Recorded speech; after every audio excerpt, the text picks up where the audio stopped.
Good morning, good afternoon, and good evening, wherever you might be. I want to introduce you to my special guest today. And I want you to know there's a huge time zone, a huge time difference between me and my guest Niti today. I'm in the UK. It's just about to hit, I suppose, midday. Niti is in Australia, in Melbourne, Australia, and it's about to hit 9 o'clock in the evening. So this is a labor of love. I love the fact that Niti has given me her time. She's put her kids to bed and said, I'll just come and talk to Joy. I mean, who does that, really and truly? But have you ever said any of these things to yourself, throughout your life? Things like, I never knew what I wanted to do, but I'm doing it. You know, Also being in jobs, but knowing it's not your dream job. How about that idea of, is this all that there is? Now, I've been there up those roads on a couple of jobs that I've had in the past. And this idea about having to, should I say, quote unquote, settle. Wow, that's a dirty word, isn't it? Life is meant to be for living. We're not meant to be settling, we're meant to be living it. But we've all been there. And Niti has come on today. She's my special guest, Niti Nadarajah. She's a lawyer. She's also a DEI consultant. She's a mum. She's got her own coaching company, one-to-one coaching, and a new book that's out. We mustn't forget to plug the book. But Niti has joined me to share some of her adventures. And I want to use her word, getting unstuck. And another one of her favorite words is using your internal compass. And my favorite word to that compass, Niti, is using your emotional intelligence. But enough about me, guys. Niti, even though she's now living in Australia, she knows a little bit about the part of the world where I live, in particular, a place called Scotland. Now, Niti, if you don't mind sharing a little bit about that, then I'll have to move on. But no, share some of that with me. How do you know Scotland? I mean, how many people know Scotland? Yeah, so those icebreakers you do sometimes in workplaces or other events where they ask you to share two things that are true and one thing that's false, or vice versa. Often I use this as one of my statements. So although I have lived in Australia for most of my life and have Indian cultural heritage, I was actually born in Glasgow in Scotland. And it's funny because I remember, I think when I was about 20 something, being in Scotland, traveling around. I was traveling around the world, backpacking. And I rang my parents one day. It had been a really rainy, really cold summer's day in Scotland. And I rang my parents and I said to them, it's really nice to be here where I was born, but thank you so much for moving. Because, for me, it was like, oh, this place is wonderful, but it's just so cold. And And it's just so miserable. I've got a friend who lives in Glasgow. Yeah, it's always wetter than anywhere else. And it's always colder than anywhere else. And I'm just shocked by it. But Nita, you have been a little bit of a globetrotter in your early years. Okay, I know you've ended up in Australia and you've had a little bit of a, run in with Scotland and then also a little bit with the UK. But you've been through a couple of countries because of the work that your dad did. Where have you managed to alight your little tiny feet? Where have they managed to touch? Where have I not been is probably more the question. But in my early years, I actually spent a lot of time moving around. So up until the age of 8, I think we were in different places almost every year. And so we started obviously in Scotland, where I was born, and we were there for a couple of years. I think from there we moved to England, and we were in, I think it was maybe Didcot or Calcutta, around that sort of area. And then from there we moved to Abu Dhabi for 9 months. My dad got a contract there for a bit, so we were there. Then from there we moved to India for a year when my sister was born. And then back to the UK to Reading. And then from Reading, we went to Australia. My parents decided they wanted to see what Australia was like. So we came to Melbourne for the first time and spent a year here. And then from Melbourne, we went back to Reading so we could sell the family home, spent another year back in Reading, and then back to Melbourne. But from the age of 8, I've pretty much stayed in Melbourne most of my life. I spent about 5 years in the UK, back in London when I was in my 20s working and having fun. And, So apart you from have that, been just love traveling. Yeah. you've been everywhere, absolutely everywhere. And I know that in the beginning with you traveling around, you said to me, I asked you about, okay, if your dad was moving around a lot, does that mean that you were continually joining new schools? What Yeah. impact did that have on you? Yeah, so for me, it was really difficult. I was a very shy child. And so for me, moving around from school to school every year and sometimes going back to the same school, but with a year gap in between, was really, really challenging because every time I sort of felt like I just started to make these friendships and then I had to leave again to go somewhere else. And not only that, but and I didn't mention this to you when we were speaking before, but when I was uh, 4, 5 maybe, and we moved to India when my where my sister was born. I attended a school there because they did prep or the first year of schooling, I think when you're 4. I had no Hindi, like I could not speak the language, and so moving from the UK to India and going to school there, I really struggled not only being a shy child, but also because I couldn't speak to the other kids. I didn't actually know what they were saying.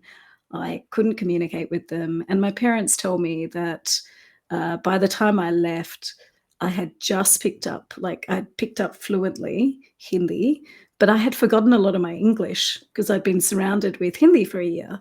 And then we went back to the UK. So I had to start all over This again sounds like a with the recipe for language. just messing up your brain, Niti. But I can confirm Niti is the full ticket. She has done amazing things in the world. So this has not affected her background. And I talk about the impact of childhood. It could have gone either way. Fortunately enough, it went in a very, very positive direction.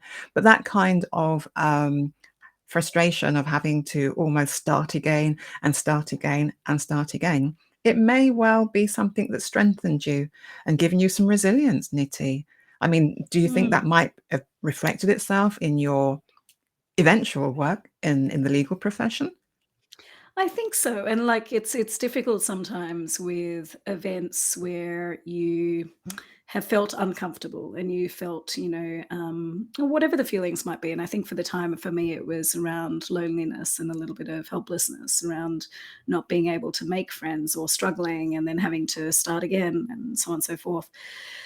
And so it took me, I think, a long time to recognize that actually some of these experiences probably did lead to resilience. But I think when I look back now, I can see that yes, they not only did they lead me to have a lot of resilience, but even that experience, for example, with the language transitions led me, I think, later in life to have a real aptitude and love for learning languages. And I always found it quite easy to pick languages as a result. And I think a lot of that probably was because my brain was challenged to pick these languages up at an early age and just be adaptable in the way I was thinking and processing information. So definitely, Yeah, and definitely. I agree with you. This whole thing around the brain and the way in which it is shaped all the time. We've got neuroplasticity, which is a really popular word, but basically we're shaped by our experiences. So if we perform something for often enough, it changes the way in which we can think. And yes, the rewiring in children around languages, that's the best thing to do is to teach a young child as many languages as you can during that period when their brain is so open to learning Mm. information, and so taking on languages and becoming, multilingual, it happens. Well, that's such a great thing for you to have experienced in the long run. In retrospect, it was a good thing, you know. But during those teen years, finding your feet, getting towards having a career, Niti, we've all been there. I think you might have been one of those people like me that didn't quite know what she wanted to do. Yeah, very much so. So I had grown up being told that I was smart and, really good at studies, right? So this was my label, Niti, the smart one. And as a result, there was always this expectation to succeed from from an academic perspective. And, also coming from a cultural background which really, values education, values career, values financial security and success, and with my parents being immigrants from India and having to work their way towards a comfortable life, all of these things sort of compounded. And I think, when I was then deciding on what do I do with my career, where do I go with my career, what does that look like, it was, I had to really think hard about, well, what do I want to do? And one of the things I was really keen on at the time was languages. And so I had told myself, okay, I like languages, I like commerce, not sure what on earth I'm like economics at school, not sure what on earth I'm going to do with the mix of them, but that seems like a good fit. So in Australia, double degrees were quite common at the time. And if you got the, entry score, that's what people would aim for potentially is double degrees. So I was thinking about doing commerce and arts, but then I went in my last year to sort of, put in my preferences. And I was like, oh, I was learning Mandarin and I was learning French. And in Mandarin, I was talking about, I'm going to the cinema with my friends and we ate popcorn, And in French, I was having like philosophical discussions and writing about really complex, like world issues. And I was like, there's such a disparity between the two languages. And I sort of despaired of ever reaching a level of fluency in Mandarin. And so I sort of started second guessing my desire to do two languages and thought, well, I could probably do French on the side separately. Maybe there's something else I could pair with commerce. And it was really just a matter of like going through the list and going, no, don't want to do that. No, don't want to do that. No, don't want to do that. Maybe. No, maybe. And then looking at the maybes and going, which one of these sound like they might work? And also, there was the element of which one has a higher entry score, So and is. Niti, can I say just stop you there Yeah, that it was tough trying to work it out was what to tough. do. It was tough. And I think there's this idea, I have a lot of young people that follow me as well. And there's this idea that you should just know what you want to do. So that's not true. I'm full of admiration for people that do, because life seems to be a lot straighter. But when you don't, you fall into things, and you fall into things Mm, under the good advice of the adults above you. So, but it's never the end of the road, because you did find a pathway into the legal field, and yeah. you enjoyed the actual studying. The reality of it, I think you said it was slightly different. You know, I don't know enough about the legal world, but you told me some stuff. And there seems to be a kind of culture that happens there, which I've seen in companies. Let's call it kind of toxicity around hours, times, the amount of presenteeism that you have to show. But if you could just give me an insight into your, let's say, rude awakening to the workings of the legal profession. Yeah, 100%. So I joined law firms because, when you're in law school, you're told go to a law firm because you'll get good experience there. And whatever you want to do after that, you can do after that, but go to a law firm first. So even though my real passion within the law was around social justice and human rights work, I decided to go to a law firm. And I went, and I remember vividly, I think within must have been maybe 2 months of joining, we had to do our first all-nighter. And all-nighters became something that was very, very common in my career as the years went on. But it was my first experience of working all night. And I remember being there and going, what on earth am I doing? Why am I here? This wasn't what I signed up to do. I'm like reading documents and checking for typos and checking for the same thing. And this is mundane work that I don't really want to be doing. And why am I here all night long? How Well, is this even possible? it makes you question, in a way, Niti, being asked to pull an all-nighter. I worked in a marketing company early on in my career, but I was a PA sort of position, and they asked me to pull a half a night, like stay up until God knows when. I thought, really? Why? They tried to feed me pizza, You know, they knew how to get around me and the other young ladies that were there, but they feed you, which is nice. But the truth is that you don't want to be there doing that. And especially doing boring work. That's crazy, isn't it? So that toxicity within the legal profession, that was your first encounter of that. But there are other things around it being seen as being a good thing. And in terms of competing with other people and rising up the chain, and I watch a lot of television, so they say making partner. I mean, am I just making all this stuff up? Is that not where you're meant to be going?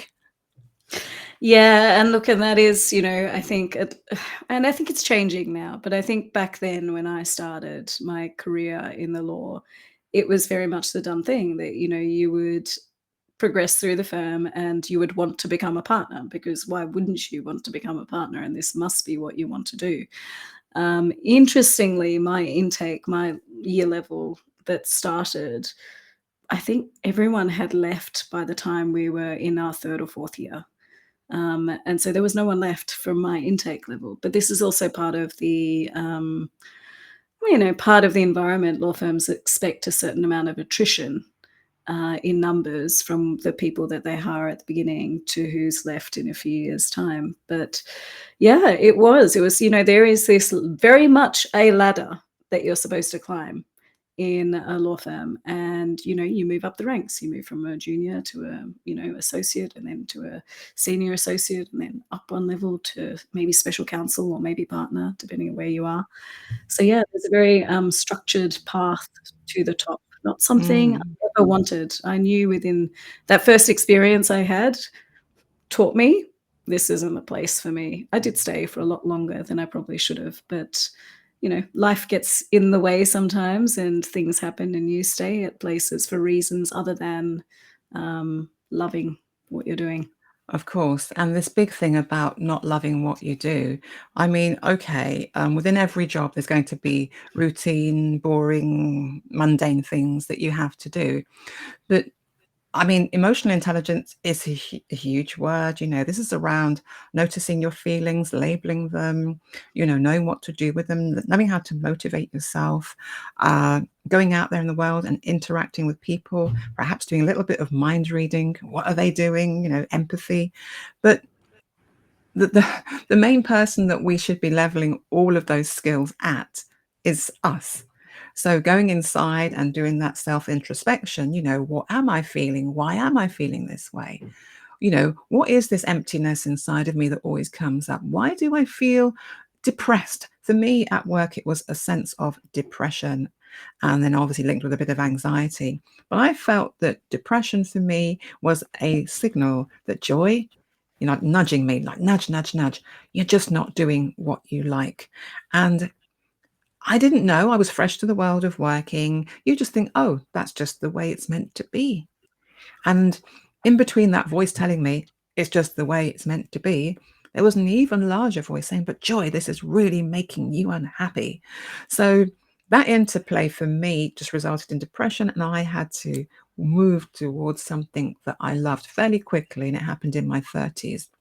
But you didn't fall into that sort of category until a bit later on, Mm. Niti. So tell me some more about that, because I know that COVID, good or bad, had a part to play in this. And I would say that while the world was sleeping, Niti, you woke up. Yeah, absolutely. So I didn't have that realization for a very long time. In fact, I spent 20 years in the law doing what I was doing. But about 18 years in, which was when COVID started, I had just returned from parental leave with my second child, and straight into lockdowns in Melbourne, which was the most locked down city in the world. So we had lots of fun here. But we went into lockdown, and I just found that I was really disconnected from the world around me and from people that I worked with, from my team who I was managing and leading. And so I was looking for ways to really connect in with them again. And strangely, I had previously dabbled a little bit on LinkedIn. I started writing on there just to share what was happening with me. Wasn't really thinking about who was on there. Was kind of just assuming that the people I know would be reading. what I was writing. I wasn't thinking about strangers reading what I was writing, strangely. I don't know why, because it's social media. I should have been. But I wasn't. I was literally just, it was my way of reaching out to people I knew and going, here's what's happening with me, because we can't have the same level of chat anymore. And it became a journal, of a very public journal, but it became like a journal because my whole way of writing on there has always been through the method of storytelling. And I've always started from the point of I, which I know a lot of LinkedIn people say, write you. And I'm like, yeah, I only know me, so I'm going to write I and me all the time. And so my stories are about me quite often. And as I was writing these stories and reflecting on what was going on for me and thinking about how does this matter to anyone that's reading what I'm writing, I started to just reflect on life a little bit differently. Like, even things that were happening in my day with my kids. Like, I remember sitting there and just going, oh, this is really interesting. Like what they're saying is really interesting. Like, I'm learning from them in a way that I've not stopped to do before because life was busy pre-COVID. I had a 6-year-old and a 7-month-old when COVID started, and it was busy because you're running around with them. You're busy with your, day-to-day life. It's like, okay, run out the door after giving the kids their breakfast. Now you're at work, and then you rush back from work, and now it's dinner time and bath time. Oh, now I've got time for myself, and so you don't make time to sit down and go, what about me? What do I feel? What do I want? And all of a sudden Absolutely. I was doing that, which was amazing. And this whole thing about then merging emotion intelligence into just understanding that it's something which we are always doing, finding the time to notice things. I encourage people to keep a mini journal sometimes. What are you thinking? What are you feeling? Log that for 7 days, 14 days, however many you can. But this very public journal that you had on LinkedIn, it basically touched other people's hearts. And I agree with you on either writing in the third person, how about I? That just goes straight through to the heart because people think, oh, she's talking to me one on one, as opposed to this distance that we create when we write. So, yeah, that's been a journey for you. The motherhood thing I hear, the career thing I hear, and I know you don't mind me sharing this with you because I know I'm on the mental health side of stuff, and we call it mental wellness. But mental health can be affected when women have had children. Let's say even fathers can get it too. This kind of depression that can creep over us. For mums, it can be called postpartum depression. I know that men can get it too. I'm very, very much aware of that. Um, Plus, also, something even more personal for you, Niti, is that people may not realize that you may have 2 healthy children now, but you also lost 2 children. We're talking about miscarriages here. Huge stuff. And I know it affects men just as much as it affects women, but this is about your story and your journey. So I just wondered, how did you get through that? Because you were actually working. Yeah, I was working when I had my miscarriages, and the first time round, actually, let me go back a step. Um, I'd grown up in a household where you don't really talk about your mental health. I mean, very common for South Asian families generally, at least, from that generation, to not talk about mental health. It's only now becoming something that's a bit more spoken about. And so we didn't speak about mental health at all when I was growing up. And also, as the oldest, I almost internalized an expectation to be strong.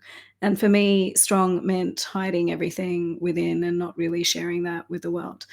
And so when I had my first miscarriage, coming from this background and being someone who had always achieved, who'd gotten what they wanted in life, at least what I thought I wanted, right? When we come back to the career conversation, but who'd always got what she wanted, who had control over things. Suddenly I was out of, like, I couldn't control things. I couldn't work out how to move forward from where I was with the grief that I felt through having this miscarriage. Because having had a healthy child, even though the post period was difficult, because I did, looking back, probably suffer from postpartum after having her, I had fallen pregnant really easily, and we fell pregnant again fairly easily. And so when we had the first miscarriage, I went to work, and the only reason I told my boss was because I was supposed to go interstate for travel.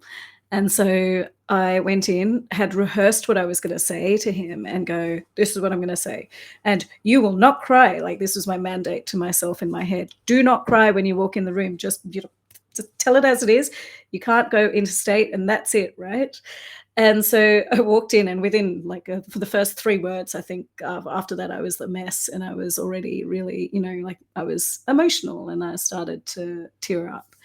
My boss, thankfully, was really good. He, spoke about having gone through challenges as well, and things like that. So, he was really good and really supportive in that conversation. But even so, after I left that room, I didn't really tell anyone else what was going on, and I just kind of, put on this mask and just went through my days at work like a bit of a zombie. Like, I was on this autopilot where it was just perform, perform, perform, breakdown at home. Perform, perform, perform, breakdown at home. And I think my family, my husband and my daughter at the time, really bore the brunt of that because I was not a pleasant person to be around in the evenings or on the weekends because all my grief had been this bubble, during the day and just wrapped really tight. And then at night, I would just kind of let it loose at home. And so I was pretty miserable. And then we eventually tried again. We couldn't try for a long time. There were complications with my miscarriage as well, which meant I couldn't try for a long time. Tried again, fell pregnant again fairly easily. This time there was a bit more anxiety around what was going to happen.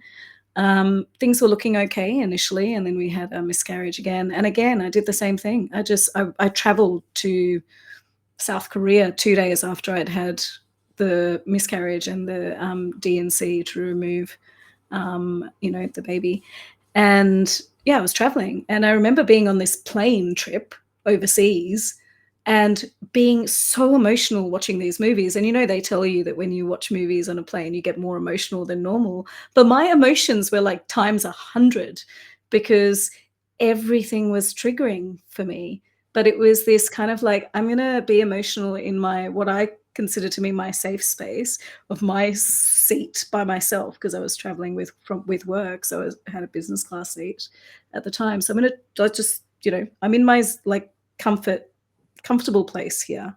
And then I would go through the motions during the day on this work trip and come back to the hotel at night and just bawl because I couldn't deal. I couldn't process what I was going through. So it took me a long time to come to terms with my miscarriages. And there was a lot of anxiety for, probably for a good 2 years afterwards, because it took until I actually held my son to feel that I could breathe again. You know what? That is just so powerful. Even that last bit, that holding your breath until you can breathe again, and keeping it all locked in until you have a safe space where you can express what's going on for you. I think that a lot of people listening and watching this would really get that, because not only are we doing it, I mean, loss comes in all different forms. It's not just babies. That's a huge thing too, but loss of jobs at the moment, you Mm. know, parents disappearing, illnesses can be a loss, possessions, it's there's so many levels of loss, but how do we process it? How do we handle it? You came through it, which is great, and I think it channeled you down a path of wanting to help other people in a similar position, because there's in your bio, I've been seeing pink elephants, Niti. Mm. Yeah.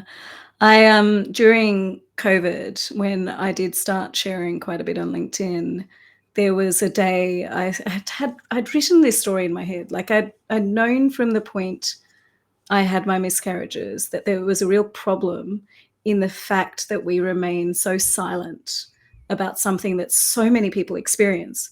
And it really amazed me when I started talking about what I'd experienced with friends, that people would say, "Oh yeah, I had one too," and I'd be like, "I didn't know that. Why don't I know that?"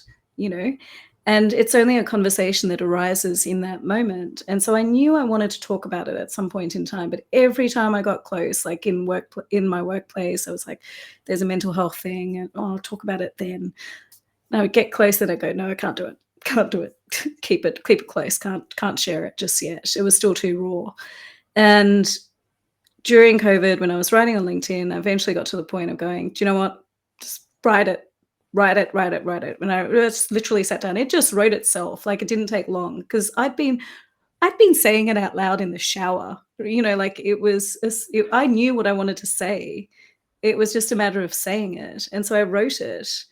And then I sat there and I went, oh, I don't know if I can do this. I don't know if I want to share this with the world. Like, this is maybe it's too much.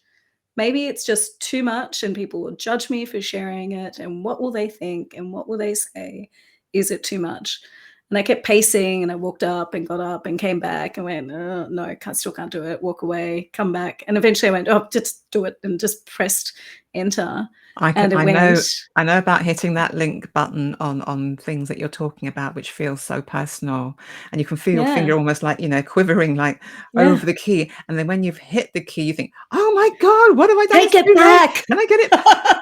Yeah, exactly. I did exactly that. Not And just I me. stopped myself. I stopped myself from doing it. But then the amazing thing that happened afterwards was, um, people started sharing their stories with me, some publicly, many privately. Many men actually shared their stories with me privately, their feelings of helplessness around, not being able to know how to support their loved one through what they were experiencing from a physical and emotional perspective, right? So I had all these people sharing their stories. Very hard emotionally for me for a few days. Like, it took a lot out of me You were personally. like, But you were like the center for all of their stuff, weren't you? Just yeah, the whole universe just pouring it all towards you, like, it's yeah, overwhelming. it was I do overwhelming. I do this as a job, so I kind of Yeah, know that feelings are, you know, exactly. getting over your head, yeah. But I Yeah, love but what you it said was about men too, Niti, because I mm, don't think that's spoken about enough, about the yeah, impact on men, paternity, so just having their kids, paternity leave, but also loss, and how do they support, that person in their life with the grief when they're having their own grief as well. So mm, I think that it's great that you shared that with us, and it's a place of immense vulnerability that you've been through, and the transition that you've been going through. Your emotional, intelligence journey has been ongoing. It reminds me of the hero's journey here, Niti. I'm going to make it really big, like a blockbuster film. The quest. You go out on a journey, you encounter challenges, you find people that support you, and you give that support to, and then you come back home a different person. You mm, have been doing that. And this thing about reinventing ourselves, I also want to remind people that it is possible to mhm, reinvent yourself. And it's not and it's not like when we were younger being given this one definition, this one dimensional definition of who you can be. Joy, yes, you can be a ballet dancer, but you can't be a painter. Yes, Joy, you can be a coal miner, but you cannot be a deep sea scuba diver. I'm like, mm, why not? So at this point in my life, I know I've reinvented my life in all kinds of ways. And it's really a pleasure to have a bit of a window in on how you've been reinventing your life too. So, yeah, just tell me more about this reinvention part of where you're at and where it's taking you, and some of the opportunities that I know have just opened up for you. yeah. Yeah, so I think what started to happen for me was little by little, I started to work out, oh, this thing gives me joy. This thing I actually really like talking about. This other thing makes me feel like I have purpose. And just slowly, it was almost like, I was slowly building something. Like, there were little building blocks. And the more building blocks I had, I was like, okay, there's something here that I can do something with. And it made me ask the question of myself, which was actually very challenging and very hard to ask at the time, which was, do I need to be a lawyer for the rest of my life? And do I want to be a lawyer for the rest of my life? Or could these building blocks become something else? And I started leaning into them more and more. And, I often refer to it with people as following my energy, because my energy with these building blocks was really high, and my energy with work was starting to like feel a little bit flatter, possibly because I was getting all this energy over here. And so, yeah, so I decided, okay, I can do something with this. But I was really confused about what to do with it again, right? Like it was like, so I talk a lot on LinkedIn about equity and like, DEI. inclusion and Yeah. authenticity and vulnerability and miscarriages and this and that and this and that. What on earth can this be? And who on earth is going to pay me to do any of whatever this is, right? And so there's a lot of imposter syndrome, stuff, or stuff going on for me in terms of, well, I don't know, can I do something different? But Niti, I mean, that word imposter syndrome, I've heard people talk about it in different ways, okay? And this feeling that we are not qualified to do what we're doing. And people with a whole string of qualifications can still Yeah. feel this. So I know that at its root, it's got some stuff around self-esteem and self-worthiness. It's about Hmm. a lot underneath that, like the iceberg, little one Yeah. ninth above it and the other 9/10 below it. There's a lot in here about self-esteem and self-worth. And we talk about challenging all of these limiting beliefs and limiting thoughts. I think we've got an awful lot of thoughts. We've had them since we were childhood. They're part of our experience. Some of them are louder than the others, and some of them have become quite fixed. So your concept of unsticking yourself, becoming Mm. unstuck, for me is almost like becoming unstuck from some of the old ideas of you, from some of the old views of you. And if we look at ourselves as a beautiful, I don't know, rainbow or a kaleidoscope of colors or whatever, we're just beginning to tap into the parts that are different colors. Instead Hmm. of just saying, I'm just this one thing, this one dimensional person, actually, you can be everything. And the Yeah. curiosity, the energy that you said, it just made me, it reminds me of what children have. They have this energy.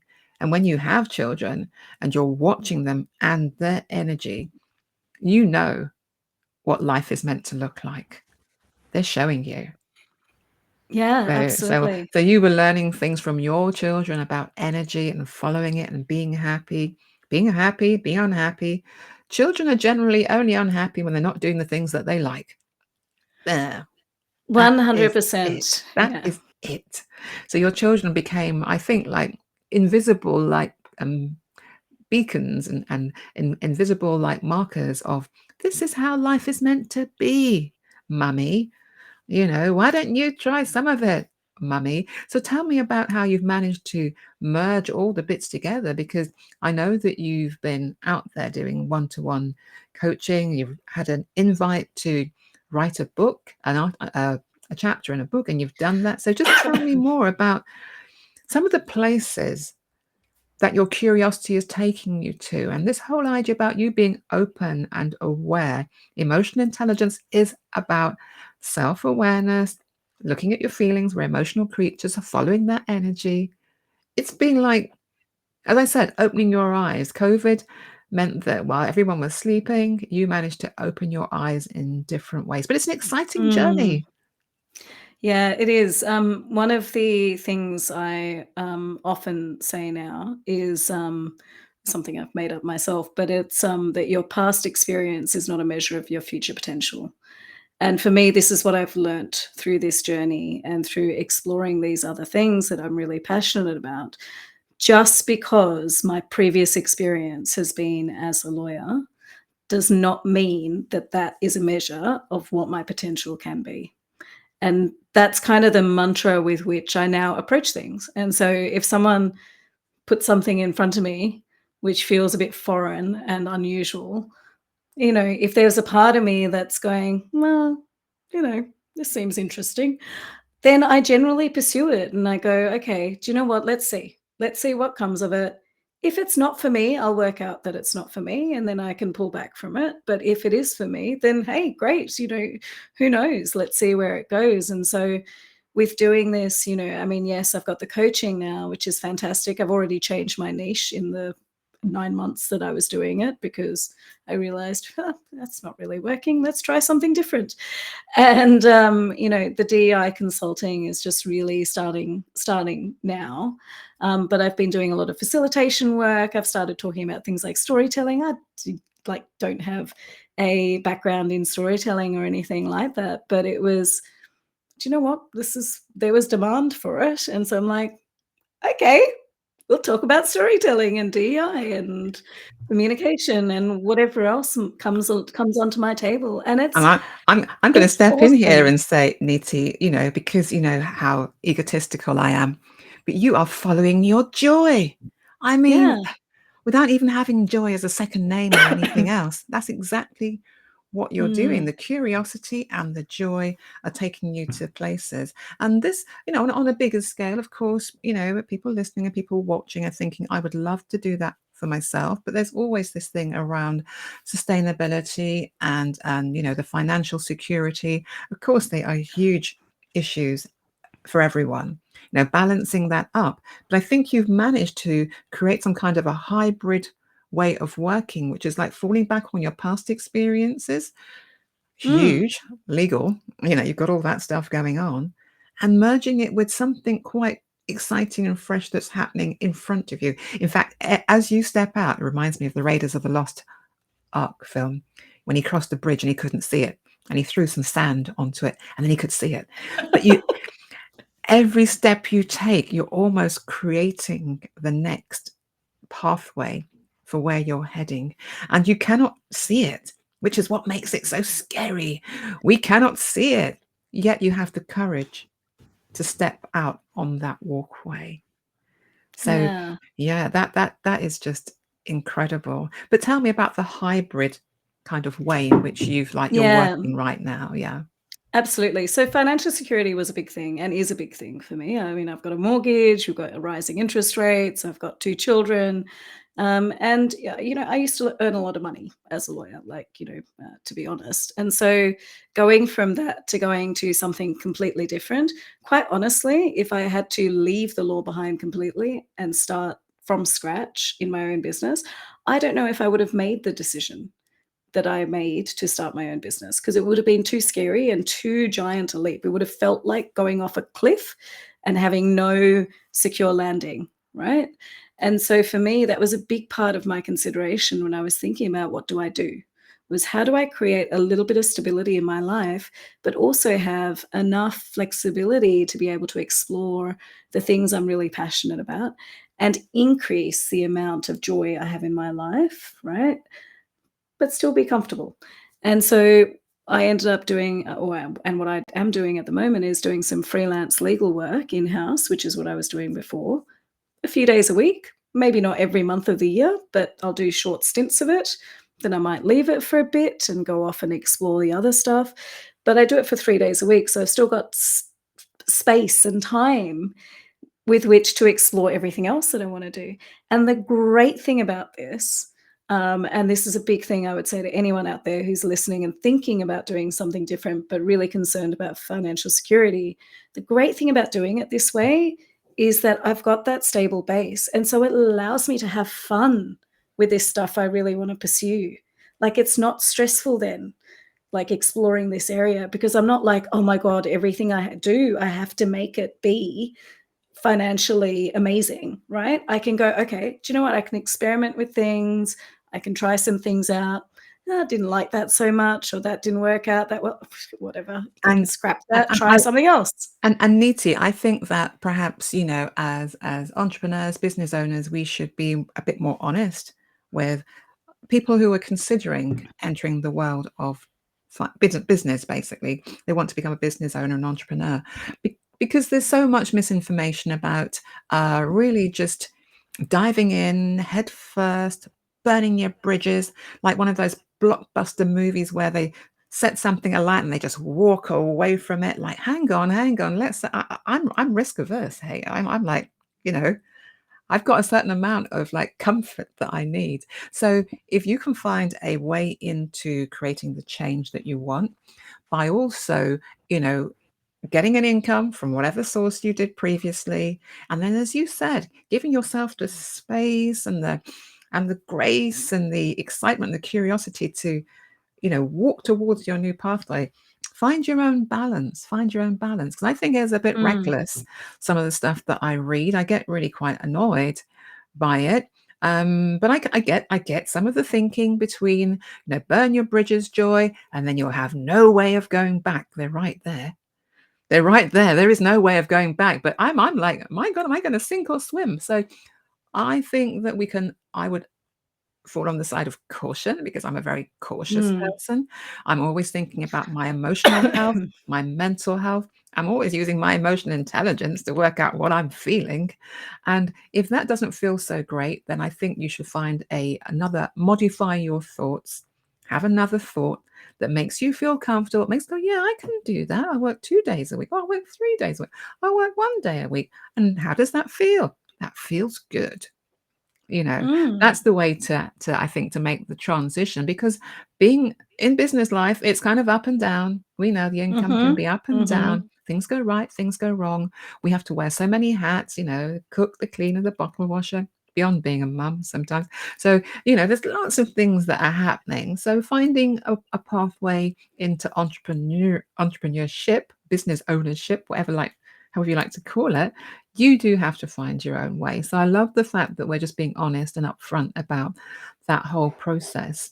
So we've got about 15-ish minutes left. So I want to make sure that I perhaps ask you some questions around the future and the current book that you are part of.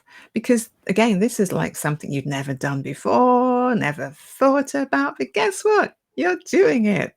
So, how did the book come about? Yeah, so one of the things that people had often said to me in the last few years is, "You should write a book." And I was like, "Yeah, maybe one day." We'll see. And I kinda laughed it off at the time. And then I had this opportunity come up last year where I saw something and it was like an anthology book, and I thought, "Hmm, do you know what? Like, writing a whole book feels a bit daunting at the moment, but maybe I could try doing an anthology book where it's just a chapter. It's just a little bit of the book, but it gives me a taste for it, and I can see whether I like it. I can see what it's like generally and see from there if I want to write something longer down the track. And so I did, and the whole process was really fast. And so, the book was essentially done by March and is it's almost ready for people to buy now. And yeah, it's been an amazing process just being able to share my story. And I talk in the book about my story of getting unstuck in my career and what that looked like and what that journey's been like, including some of the reflections I've had along the way.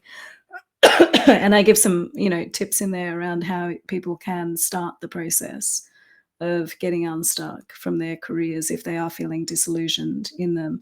But yeah, it's another one of those things, like I just never thought I would attach to my name, like the word author, similarly to the word entrepreneur, similarly to the word coach or consultant. These were never in my, like, they weren't in my, even in my peripheral vision, up until, say, 3 years ago.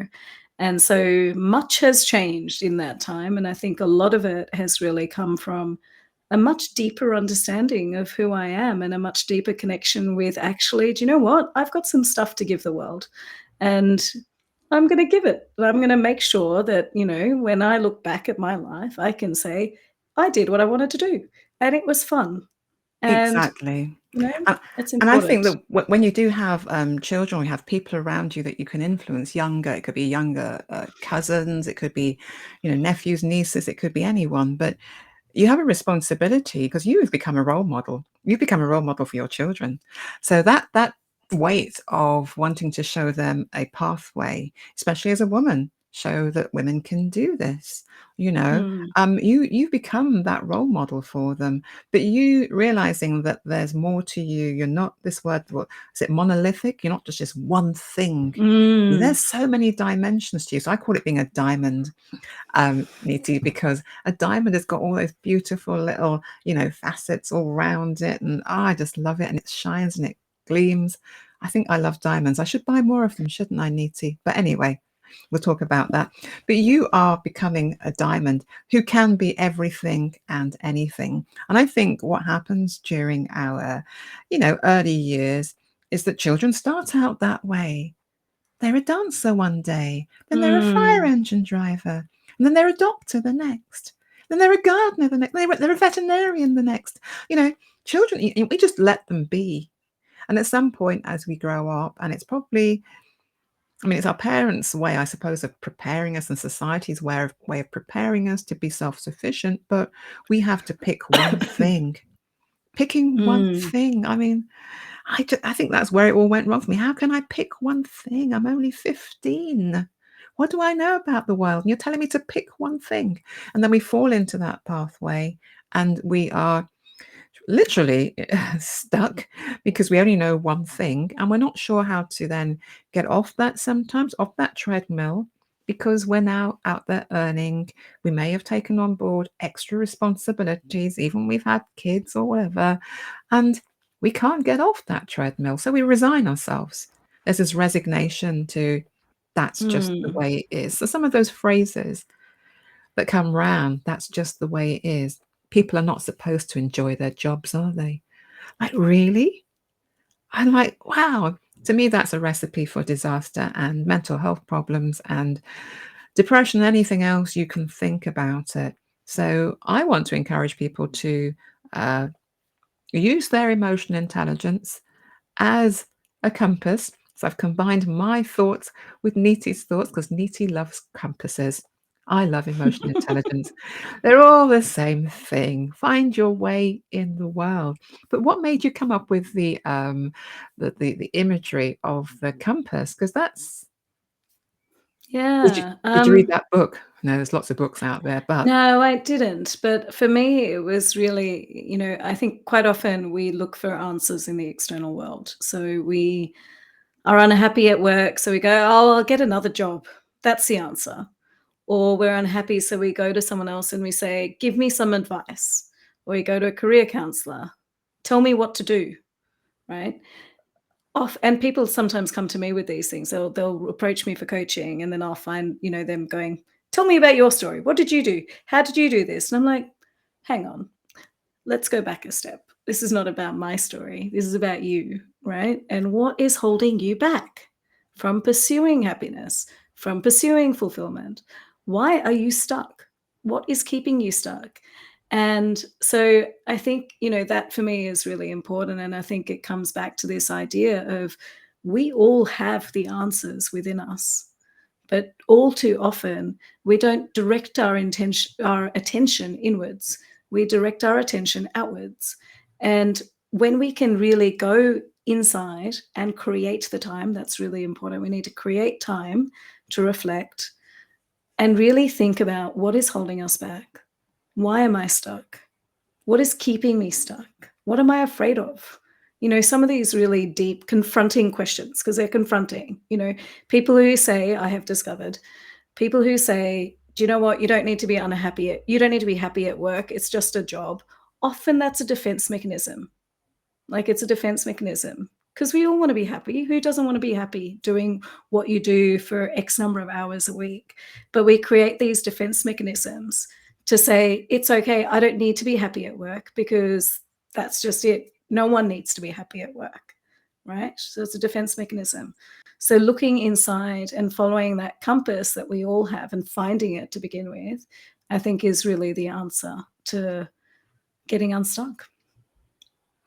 do you know what? I think they are great questions to ask ourselves, Niti. And this thing about this word introspection, which is a really nice word, which is going inside, having a good think. I think I spent most of my 20s trying not to do that. I was always a deep thinker. I always thought about the meaning of life and why am I here. That might have been one of the reasons I got more and more depressed. I realized I was doing jobs that I hated. So I decided not to think about it. Niti, I thought that was the safest way to do it. Let's not think about it. I spent a lot of time being a party animal, having fun, enjoying myself. But then I'd go back to the emptiness. So the emptiness is always there until you find your way.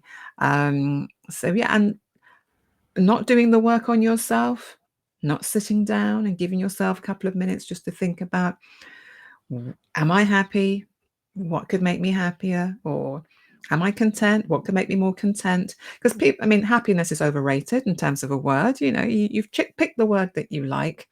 Okay, use that as your marker, use that as your scale, which you're measuring every week or every day. I have a happiness scale, and I have other scales that I measure myself against throughout the day. How good do you feel today, Joy? Is it a 10? Well, it's a 7. You can ask yourself, well, what's going to make it an 8? Well, I could go and have a cup of tea. Simple as that, Joy. So you have to be your own healer, your own teacher, your own guide. And when we enter the world of coaching others, of course, Niti, we are bringing all of the techniques that we do for ourselves, plus plenty more. So yeah, before we do finish, we've got about another 5 minutes. There are a couple of I suppose, ideas around values, which I know are important to you, are important to me. But I want you to just give me your own Niti spin on a couple of words. I'm going to throw them at you.